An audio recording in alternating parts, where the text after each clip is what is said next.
who I am, who we are as a species, cannot be fully discussed without discussing the tools and technologies at my disposal. This is the kind of conversation I think we need to have, where in a way we get away from these crude ideas of technology either being kind of a neutral tool we use when we like or determining our behavior, and instead have this idea of this ongoing negotiation between us and what we've made, between what we want, what is afforded to us as an opportunity, and how we might adapt our technologies over time to better serve certain values and purposes.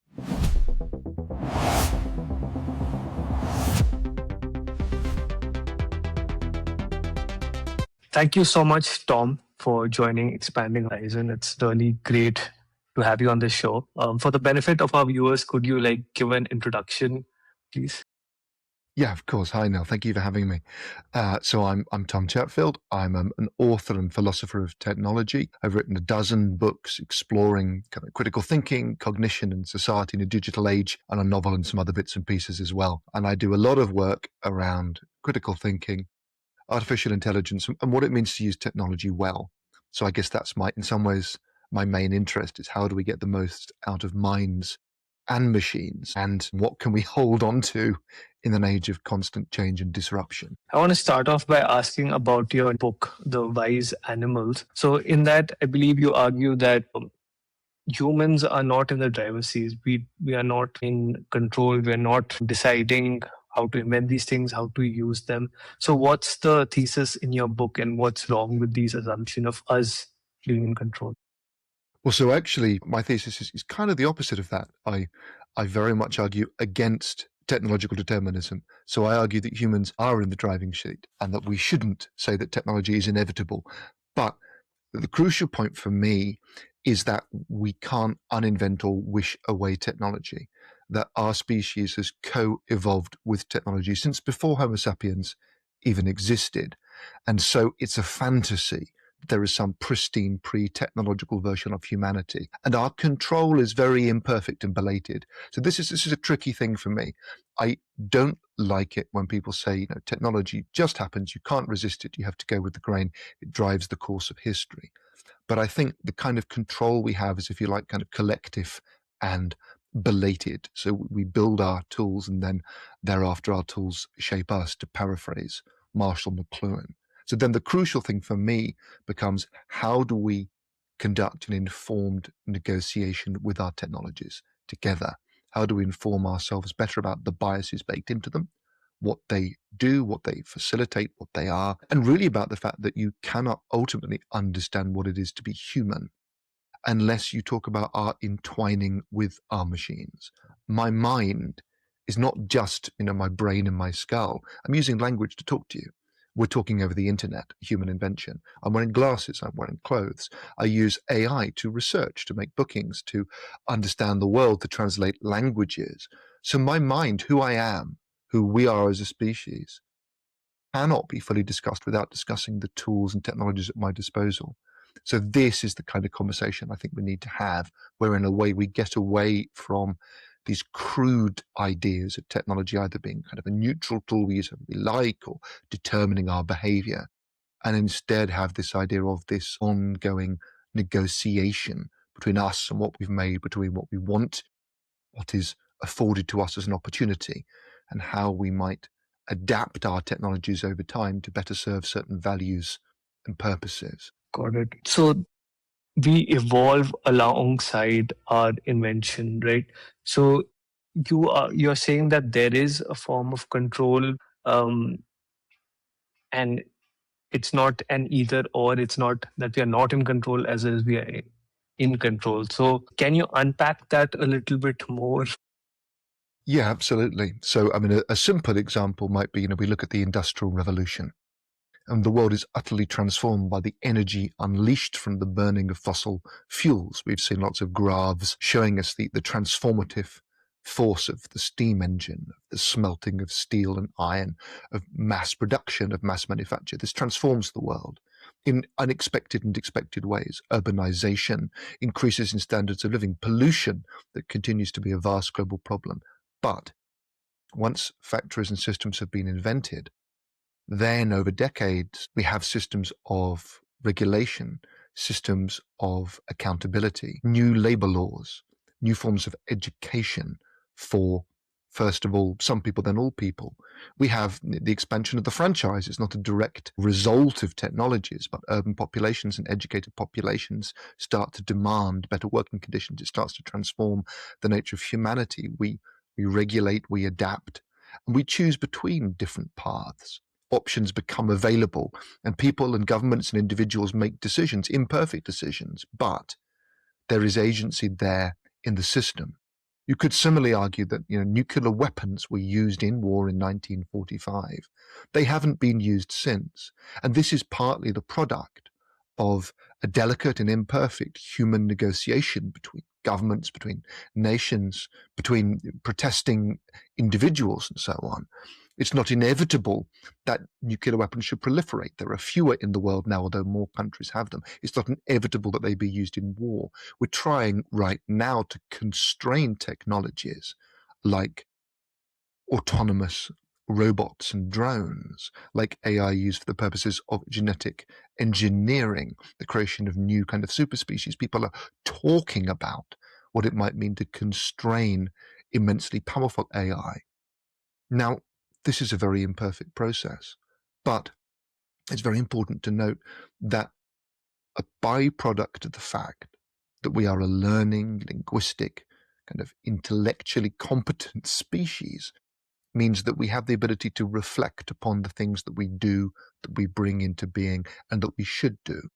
So I make it almost a point of principle to be, if you like, optimistic, not naive, but optimistic in believing that in theory, it is possible for us to say no as well as yes to the things we create, to regulate, to shape, to make them safer, to make them better, to shape them in certain directions.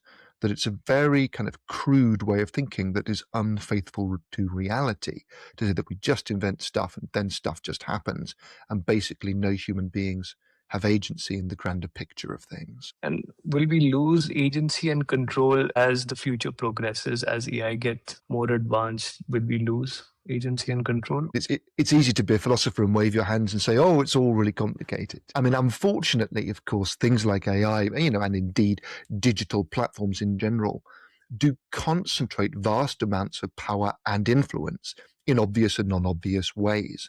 In obvious ways, we have a small number of organizations running, the commercial models, the Googles, the other tech giants, the OpenAIs, the Microsofts, and so on. And in non-obvious ways, of course, we have the potentials for surveillance, for monitoring, for manipulating people's views, perceptions, information, understanding, for shaping their options. So undoubtedly, there is the potential for huge amounts of disempowerment of certain kinds, the concentration of, and potentially the concentration of opaque or unaccountable power. On the other hand,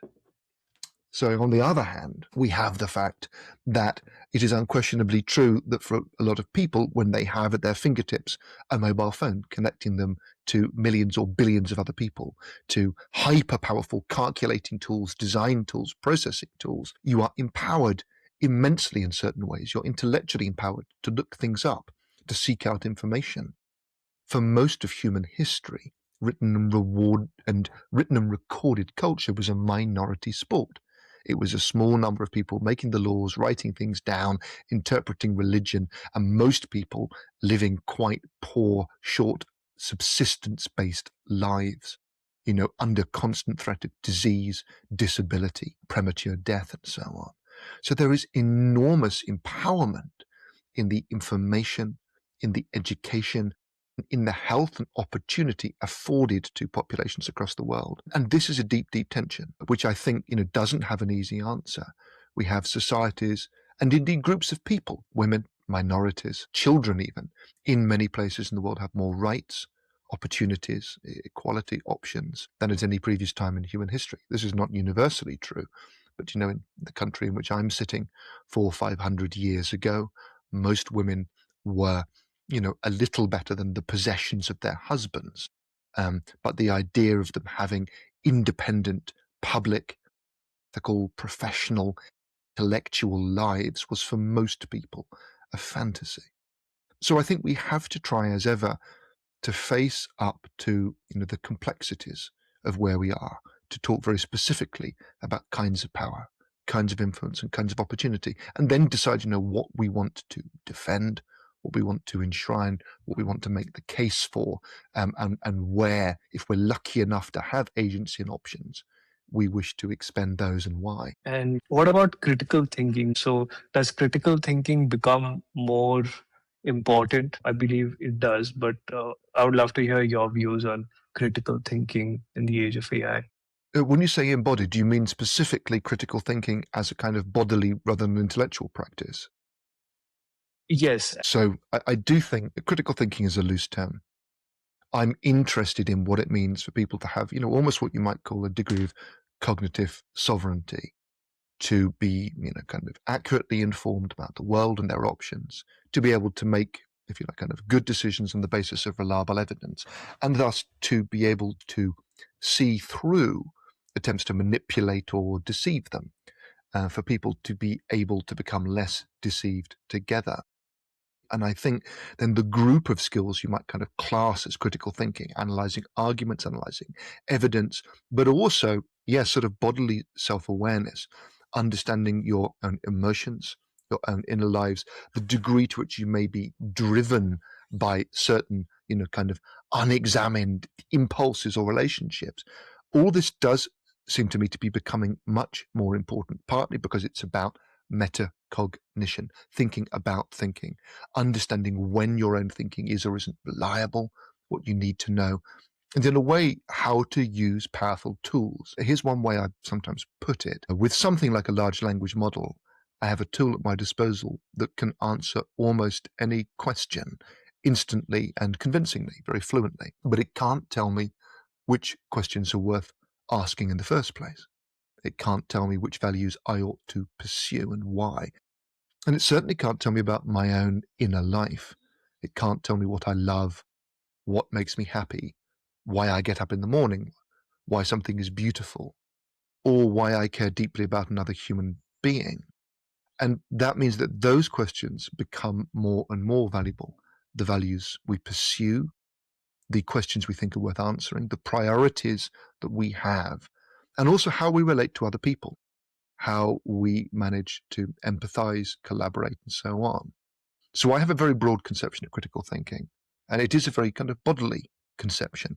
When I'm working with schools or businesses, I equally try and put an emphasis on what might call kind of mindfulness, on self-awareness, on pausing, and on understanding that we are living creatures.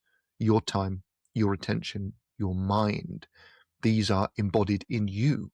And of course, you know, politically, ethically, if you are threatened, if you are dispossessed, if you are afraid, then your thinking, your options, your life are profoundly, profoundly different than if you are safe, than if you are secure, than if you are loved. Um, Ultimately, no matter how magnificent our machines, the measure of success that matters most is their impacts upon us, upon human lives, and indeed perhaps upon life more generally upon this planet. And so I think for me, then, critical reflection is partly a reality based attempt to negotiate with these things, to talk about us, our values, our ideas honestly and transparently, and not to succumb to the uncritical assumption that we can just outsource our thinking, our decision making, our relationships, our ethics, our governance. Powerful machines ask more of us, not less. Critical thinking, though, is high effort. They might see, okay, it takes more time, and many people might just view it as it's easier to outsource something to the AI. Why not just ask AI? Why not get the AI to do something? So, what's the pushback against that? What's like the easiest benefit for people to see that, hey, high effort critical thinking is actually worth it and is valuable to me? Yes, yes, of course, it takes time and effort to slow down and think about something. You can only do it sometimes. But I think everybody alive would accept that sometimes it is important to think twice. If I'm saying to you and your family, buy this cheap food that I make and it will make you live forever, but in fact it is poisonous and it gives you cancer. it is a very bad idea indeed for you to buy this and feed it to your children, because they will die. If I say to you, I've got your best interests at heart, follow me into this van, and then I lock you up and traffic you, that is not good.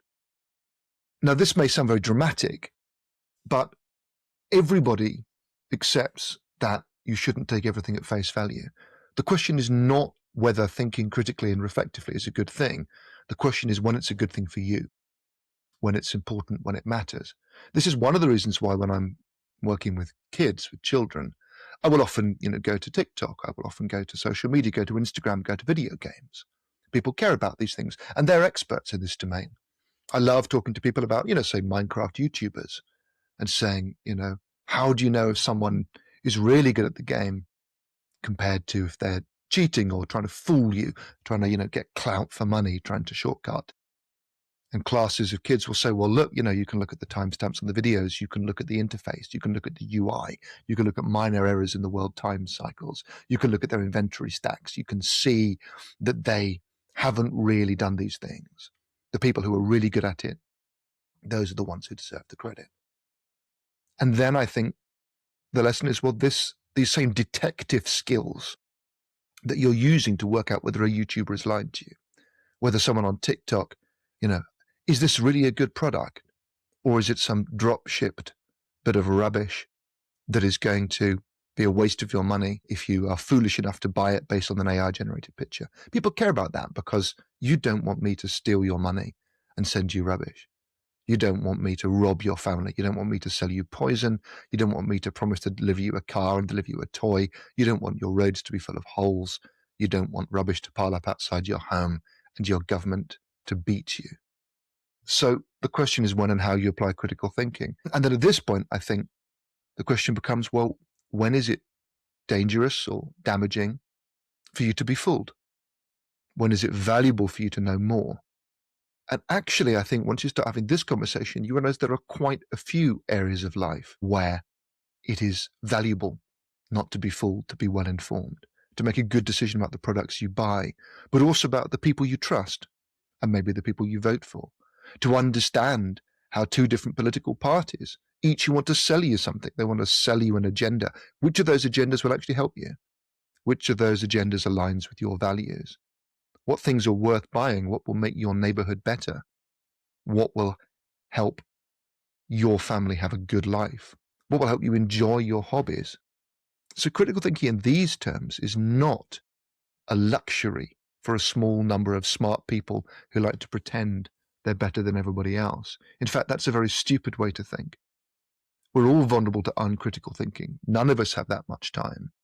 The question is how you selectively apply your time and attention and what tools you need to try and get at the truth or an insight into certain things and not be fooled and deceived.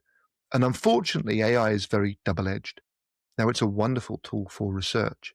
It's a wonderful tool for learning, for investigating, for thinking. You can use AI to answer millions of questions and get very good quality answers. This is wonderful. But of course, it also wants to please you. It wants to make you happy. It wants to make you a happy customer. And you can use it to try and fool other people, to pretend you've done work, to pretend you understand, to create a fake product, to create a fake political party, to spy on people, to steal their data and so on. And this is hard because thinking critically about things like technology is not like thinking critically about a politician or a car or a product. It's very difficult. And then the one practical tip I would really leave people with is you need to know when you're out of your depth and need some help. And then try and get that help from a reliable source. To think critically, really, at its root, is not complicated at all. It's simple. You recognize that there's a danger or a risk. You pause, you take a moment. And then if you yourself are not equipped to deal with this danger, if you don't have accurate information, if you don't have expertise, if you don't have experience, I don't know about cars. I don't know about food. I don't know much about politics. But I know I don't know these things. I'm not an expert. And I'd be stupid if I thought I was. So if it really matters, if I'm called on to make a decision, what I need to do is pause and then get some reinforcements. Find someone who knows more than me. Maybe find two people with different opinions so I can weigh them up. Find some evidence. I want to buy a new computer. What's good and what's trash? I want to buy a gift for my son. What's fun as opposed to what's dangerous or badly made? I want to invest some money. Where is my money safe? What's a big scam? I need to pause, ask for help, and then try and make a sensible decision, having asked for help from someone or something that knows better than me what's really going on. But then there might be some pushback here. People would say the experts don't have the best interests at their heart. They might think the experts Sure, may be thinking about them, and they might feel, quite, oh, quite, the AI here is yeah, non-judgmental. well, quite right. And you've got to take everything with a pinch of salt. That's fine. You know, if you've got evidence that an expert is selling something, doesn't have genuine expertise, is not trustworthy, fine, great. Don't trust them. But just apply the same skepticism to an AI.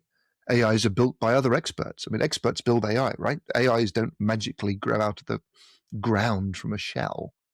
They're built by experts. They are really good at some things and not good at other things. Test them. Ask them about stuff you know about. If very broadly speaking, if an expert produces, and nobody's expert in every area, by the way, you know, I don't care what a, you know, expert in physics says about global politics. They don't know anything about politics. You know, very few people are experts in some areas. So all I would say, you're quite right, of course. I'm not saying, oh, human experts are good and AI is bad. AI is really good a lot of the time. Apply the same criteria to both. Don't just take everything on trust. Look at the incentives. Is a Chinese AI going to give me reliable information about Tibet or Taiwan? Perhaps not. Is an English language AI trained on a large corpus of English language models going to give me extremely good information in Tamil about local cultural concerns? Maybe not. Is it going to be very good when it comes to unambiguous scientific research about proteins? It's probably going to be really good. So what I would say to people is just apply the same level of skepticism to everything. Ask about the incentives. Test answers. Don't take anything on face. Triangulate, check with other sources. And then by all means use AI or reject expert advice, as long as you're also prepared to do the reverse and not assume that any answer from anyone is unbiased and final and perfect, because unless you're dealing with a mathematical proof, that is not true in the real world. You've also been involved, I believe, in developing some university curriculum and educational tools and courses. So you have a front row seat on how young people are learning and how the curriculums are being developed. So how is AI impacting teaching and learning, and how are you fitting critical thinking, human reasoning, human thought into these courses? Yeah, it's having an enormous impact. It's a massive kind of crisis and challenge and opportunity all at the same time. And most obviously, large language models mean that many forms of testing are broken. Many forms of teaching and testing are broken. What you want to test is that people understand a subject, that they can think about it, that they can talk about it, that they can demonstrate their understanding. And you want a qualification to indicate that these people have met a certain standard, that they have got that understanding. But when it comes to writing essays, when it comes to answering a lot of questions and things like that, it's perfectly possible now to simulate understanding without possessing it. And that means that these tests are broken. But I think it also means that we are challenged to focus on the thing we're actually interested in. I'm not interested in whether an AI can write an essay or not. And I'm certainly not interested in whether a student can say to an AI, please write my essay, and then it does. That's trivial and it proves nothing. I'm interested in whether a student or a learner has some understanding of a subject, whether they can conduct research. I'm also interested in whether they can use AI well, whether they can use it effectively, critique it, iterate it, use it as part of a research process. So I think this drives education in two directions at the same time. And one direction is undoubtedly more and more of an emphasis on the stuff that can't be faked and that remains important. I'm talking to you right now. I could be an AI fake, to be fair. This could be someone else typing. It's probably unlikely to be because of the way I'm talking, the things I'm saying. It'd be quite hard to fake, but it could be done. But if I was in a room with you, that couldn't be fake. And it's very important that students can talk, listen, explore their ideas, think, reflect, control their emotions, participate in a team, and bring, if you like, to the party stuff that the AI doesn't have. Because remember, an AI doesn't have a body. A large language model is not in the real world. It has no sensory access to the world. It doesn't work with people in the same way. It doesn't relate to them. It isn't in a place.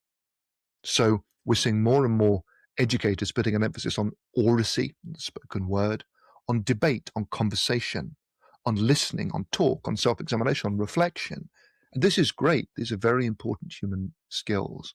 And when I run workshops, I suppose I put a lot of emphasis on getting people talking to each other, listening, debating, expressing, presenting. So that's one thing. And then I think there's the challenge of what it means to build AI into assessments and work without breaking it. And this can mean things like, kind of Ethan Mollick at Wharton very famously has, I think, been very innovative around this, accepting that students will use AI and get them to document their use of AI, to talk about it, to share their prompts, to journal, to be more ambitious because of what they can build with AI. Here's a project, go away, and please use Claude Code, use everything, build me an app, build me a website, build me a presentation, build me a video, and then talk about that. Then build a video game, then iterate it, then produce a report on why your video game's good, and then talk to me about it. I also think that I deal with a lot of students. I'm working with the University of London, piloting right now a kind of cognitive co-pilot that we've tried to develop, which is an AI tutor that is Socratic. It talks to you about critical thinking, or AI literacy indeed, but it questions you. And the idea is that it doesn't give you answers, that instead it adaptively forces you to question your assumptions and to try and practice metacognition and reflect upon how certain critical thinking skills and arguments and evidence and so on can be useful and powerful in your life.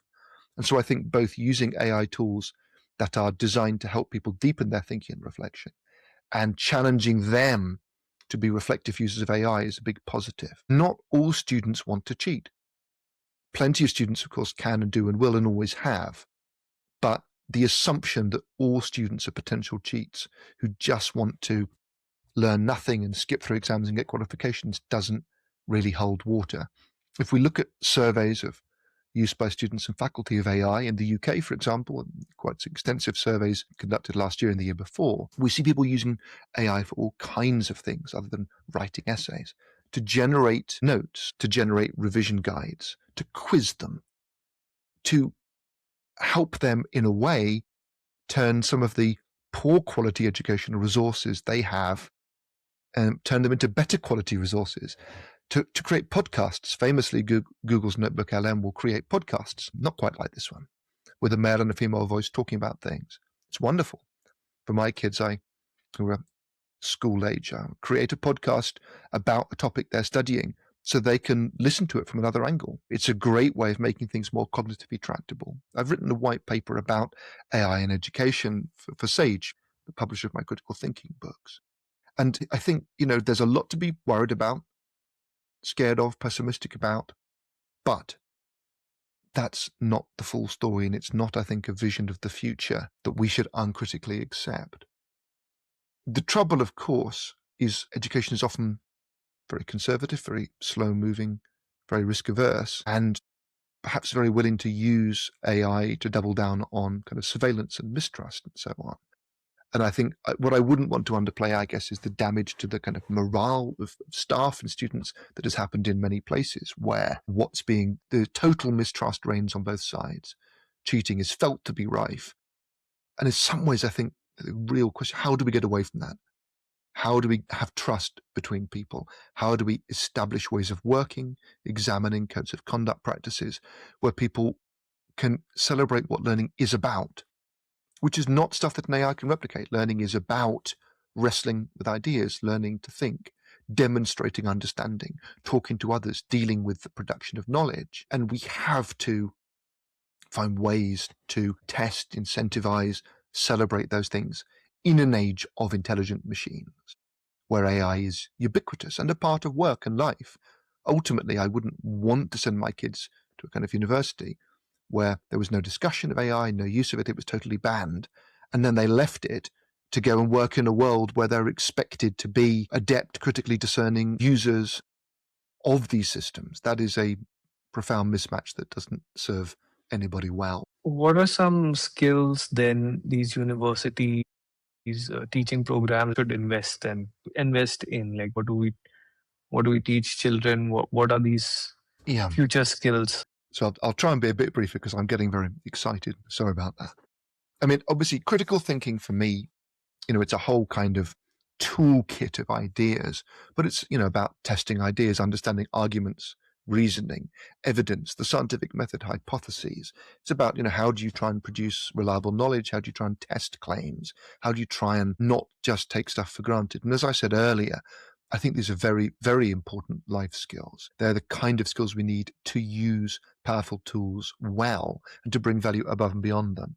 And then I do think the kind of interpersonal skills of empathy, of mindfulness, of confidence in presenting and talking. A lot of people are now saying that, some jobs that are pretty AI proof are things like a chef, a barista, a mountain guide, a hairdresser, a good server in a cafe, and so on. People who are doing things with their body, with other people, or doing things that people want to be done by other people. A lot of work to do with care, a lot of work to do with teaching. Maybe some of it could be done by AIs, but there's enormous value around having people relating to other people in these areas.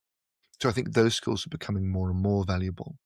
I also think that, the foundational skills around understanding AI and technology itself are important, and literacy in these technologies. And what you call meta skills, I guess, around computational thinking. How do machines solve problems? What are the differences between human minds and machines?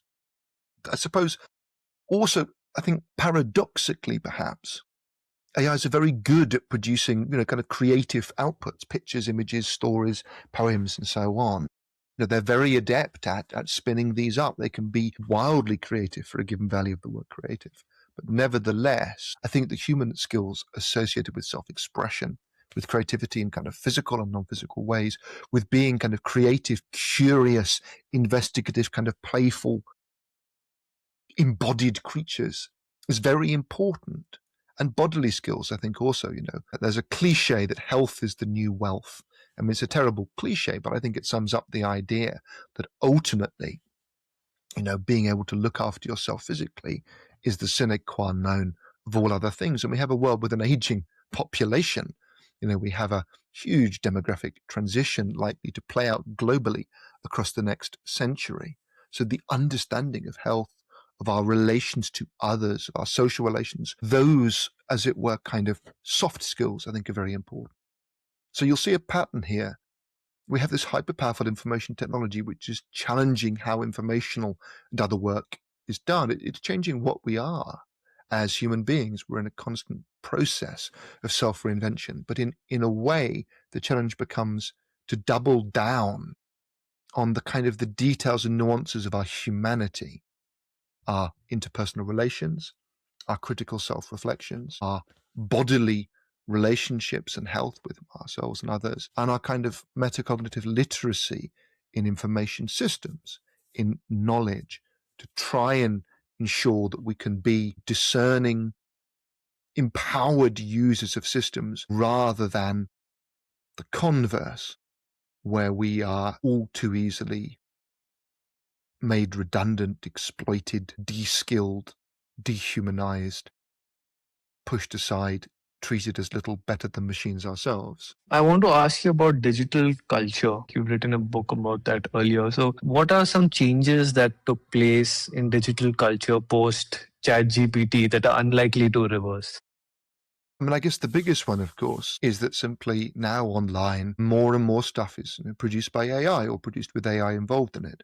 Social media, we have this lovely phrase, AI slop, endless amounts of content online. You could argue it's kind of breaking social media in some ways because it used to be, relatively speaking, kind of interesting to produce a striking image, a striking video and so on. And now, it might be AI. So this in turn puts more of a premium on trust, on particular people and brands, on authenticity of different kinds. I also guess, more than ever, all of the internet is becoming grist to the mill of AI analysis. And AI's, large language models are potentially becoming a universal interface where instead of looking up stuff up in a search engine or looking for it in a feed, you ask a question and then you get served the kind of digested version of the answer, the average of the average. And the thing that seems most important to me is this idea of the universal interface. That potentially, and I think this is quite risky, a lot of the time, rather than encountering if you like, an original source, a voice, a historical documented claim, people will get the AI digested version of it. Why read a classic book if you can get AI to summarize it for you? Why read a book of philosophy if you can get an AI to tell you the central arguments? Why read something difficult if you can get it turned into something easy? Why read something boring if you can have it turned into something fun? And there's a lot of good in being able to have things explained to you and made tractable. But I think the huge kind of challenge around this is exactly that it kind of dissolves everything. It dissolves the differences, the different languages, the different times, the different voices, the different attitudes, the kind of distinctive, boring, strange, difficult, just alien nature of the past or the bizarre. It potentially flattens it. It all just becomes a kind of processed answer in a conversation with a machine that has kind of sort of read everything on your behalf.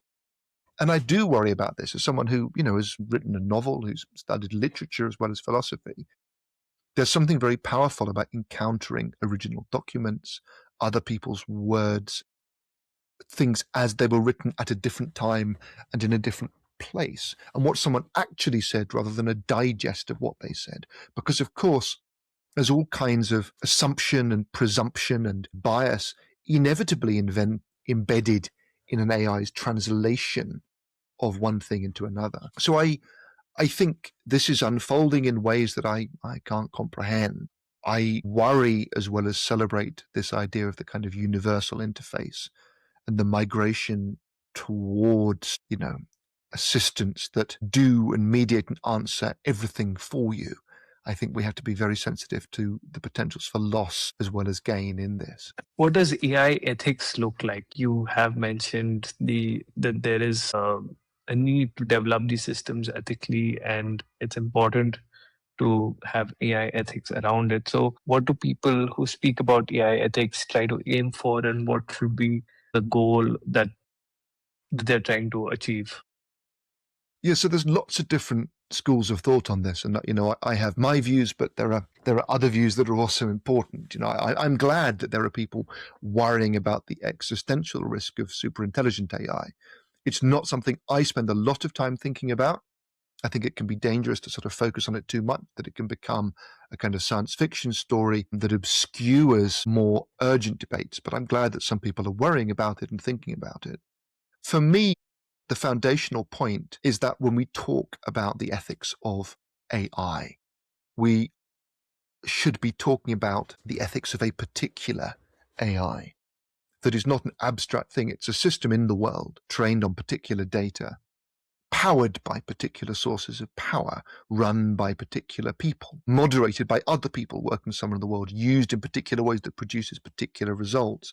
So rather than looking inside the box of AI to code and just trying to focus on making that code, good or bad or better or worse, I think there's this larger conception of artificial intelligence as something, kind of material and physical and in the world. And the ethical discussion needs to be alive to that. Who's controlling it? What are their incentives? How's it being regulated?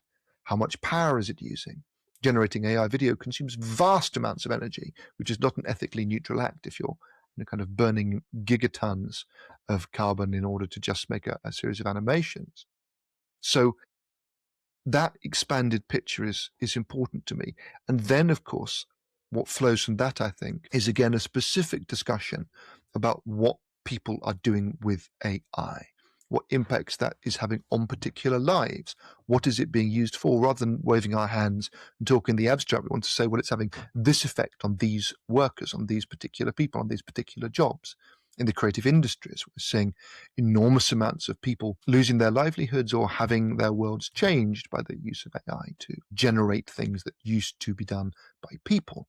And we can argue about whether this is bad or good, but I think we need to argue in very particular terms and look at what the AI was at, whether it should have been trained on that, whether it was legitimate, whether it was allowed, whether in terms of copyright and permission and ethics, this is something that should happen.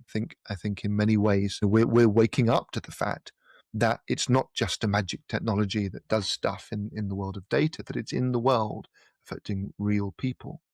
So this is where I would want to focus the debates, because then as we start to get AIs rolled out in governments, in courts, regulating who's guilty, what laws happen, how they apply to people, we can ask the specific question, okay, what exactly is resulting from this? Who's being affected and how and why?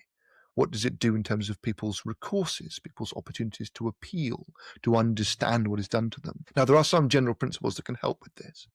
The EU AI Act and others have tried to talk about things like transparency to inspection. They try to talk about things like robustness against manipulation and explainability, the idea that if you are having stuff happen to you because of an AI's verdict in terms of being lent money, in terms of getting a job or not, you maybe deserve to have it explained to you what happened and why.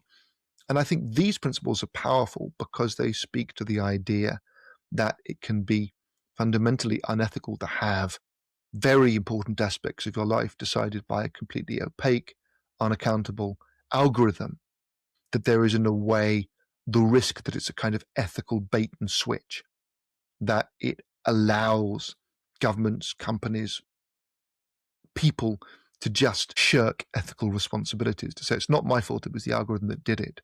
Or conversely, to have a flawed algorithm which a human operator is then used as a kind of ethical sink for, blame them. Here's the system. And if it goes wrong, it's this person's fault. So there's quite subtle and interesting points here. But the bigger point for me is AI is in the world, doing real things to real people. And the discussion then begins not with what does a perfect AI look like, but what do people deserve and need? What does it mean to treat people fairly?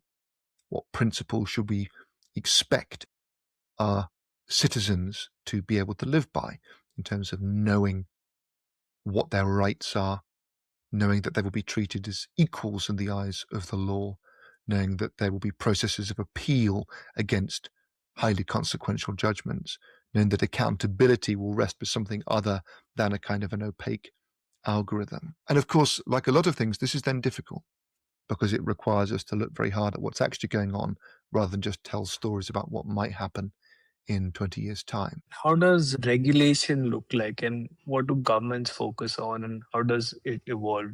Should we have more regulation than what it is right now? How do you think about that? It's a tough one, Tom, because A, I'm not an expert, so you probably shouldn't trust what I say, and B, I think there's a deep tension between regulating wisely in terms of accountability and rights, and if you like, kind of regulating indiscriminately in a way that kind of drives innovation to other places or stops people building good, effective stuff or conducting experiments. And I suppose I favor the idea of regulation that is tied to kind of real effects in the world, and to certain standards. You to saying to people, you will be held to account for what is done with your system. You will be required to explain how and why it's doing these things. And I quite like the idea of there being no-go areas, which is one thing I think the EU has led on, and saying, well, we are not going to be doing kind of hyper personalization based on a whole load of traits that are about people's lives or indeed their genetics and things like that. We are not going to go into kind of constant total surveillance and public facial recognition. We're not going to be doing gain of function research on viruses willy-nilly. There's going to be areas where we're not going to be doing kind of indiscriminate things with AI because we believe these undermine certain rights and beliefs about people. I think China, in its own way, has been extremely robust on AI around things like kind of chatbots and virtual companions and kind of fakery and so on. And it's well worth looking around the world for different kind of practices and standards, because I do think that where AI corrodes trust, it is potentially kind of corroding something very fundamental in society, to trust that a person is who they say they are, that a product will do what a product claims to do, that you can trust that certain guardrails will be in place around deeply harmful behaviors. And this is very problematic. I think, of course, I don't know if regulation, it's very easy to say we must regulate. I don't know if regulation is the answer or if it's just part of an answer, because building really robust guardrails and safeguards into systems so that they are not, encouraging very dangerous behaviors, giving dangerous advice, leading people to develop kind of dangerous dependencies, to be misled and so on. This I think cannot just be for regulators. It partly needs to be about, how can AI companies be held responsible, be brought on board, but also be, kind of empowered to do this well. So as you can tell, I haven't got a perfect answer, but I think one thing one needs to do is to kind of look around the global landscape of AI with open eyes and really pay very close attention to the kind of real harms that are starting to be evidenced now, rather than the hypothetical harms that might happen at some point in the future. So, which philosopher do you think is relevant in terms of what's happening today that is worth revisiting and rereading some of their work? Yeah, I mean, I could pick so many philosophers, but I'll go for two, I guess. Of modern philosophers, I greatly admire Luciano Floridi, the Italian philosopher, but who writes in English and is widely translated, because I think he has tried to think systematically about not just AI, but the rise of powerful information technologies as a kind of paradigm shift in human history, and then to have a kind of generalized approach to what we owe to each other in this context. His book, The Fourth Revolution, casts the rise of information technologies as a revolution akin to the Copernican revolution, which kind of was based upon the idea that the Earth was not the center of the universe. The Darwinian revolution, where the theory of evolution really showed how, I suppose, a complex living world could emerge from simple origins without the need for a divine creator. And the Freudian revolution, which to some degree was about the degree to which self-knowledge is always imperfect and fraught, that we can never know ourselves entirely. So I think Floridi has done really interesting systematic work thinking about what it means for information environments themselves to uplift human agency, to be places that kind of deepen our ability to be ethical, self-authoring, empowered beings, not to be manipulated or exploited, what we owe to one another in a digital age. And then I would probably say it's worth going back, albeit briefly, all the way to Plato, the father of Western philosophy. It's a very predictable choice, and I'm not expecting everyone to read lots of kind of original Plato. But Plato was writing at a time when a Mediterranean culture of the spoken word and oral culture was gradually giving way to a written culture. And perhaps quite famously, in the Phaedrus, among other places, he wrote with ambivalence about the rise of writing, how this new information technology, the written word, potentially created forgetfulness in its readers, how it might lead to people who didn't think for themselves, who parroted other people's words rather than engaging in the living practice of dialogue. And similarly, in the Republic, he very famously wrote about the idea that maybe most people are not, as it were, kind of living in the realm of truth, that we're in a cave, seeing kind of shadows cast upon a wall by a flickering light, that humankind cannot bear that much reality, and thus that we're potentially deceived and manipulated by simulacra, that the truth is a very hard thing to bear. He was rather worried about poetry. He thought that poetry was rather too persuasive and seductive. So there's a lot of interesting kind of currents in that ancient philosophy that I think are urgent to our age today. One final question on pop culture and the way the public and thinkers think about the future. Historically, we've noticed many people view technology in a pessimistic manner. They do mention to be cautious, some are worried, they flag concerns. And if you look at the past, there is more techno pessimism than optimism. But if you look at it, the world did turn out fairly good in terms of how technology has developed. So, is it just human nature that we tend to be pessimistic with technology, or is there something more at play? I guess, of course, different cultures have very different views over time. But the idea of progress is perhaps only a few hundred years old. Before that, most cultures tended to see, history as cyclical, as going around in great cycles rather than progressing. I do think that, there are optimistic and pessimistic strains in culture, and that at the moment, pessimism is a strange match, isn't it? Because we have, in terms of living standards, in terms of opportunities, in terms of health and wealth, in terms of, if you like, humanity's scope and power and knowledge, we have more than anyone at any point in history, and we're going to get even more and even more. At the same time, we have a growing knowledge of our impacts on the planet, of our failures as well as our successes. And of course, the information technologies at our fingertips make us all hyper aware of the bad and the good. We're kind of drowning in a sea of information. It's very hard to make objective sense of it. Indeed, it's impossible. And so I guess the way I would see it is that in some ways, this tension is in itself characteristic of the present moment, that we have this power, we have this opportunity, but coupled to it, we have an intense knowledge of our own failures, losses and perversities, and tools which, if you like, bad people can use to do bigger bad things than ever before. Arguably, it was with the dawn of the atomic age in the 90s that humanity really became capable of self-destruction, of kind of annihilating civilization. And, with that growing power, it's perhaps right that there becomes a growing nervousness around the use and impacts of that power. Ecologically speaking, we are at a time that some people call a polycrisis. I like to think, and this is perhaps my self-preservation strategy, that our capacity to innovate, to change, to face up to certain facts, to invent should never be underestimated. And that it's okay to be, kind of a pessimist about the present and an optimist about the future even. But you're right that I think if you're saying that at the moment there is a kind of an emphasis on this historical strand of pessimism, and that we've always been deeply worried about novelty, that's right.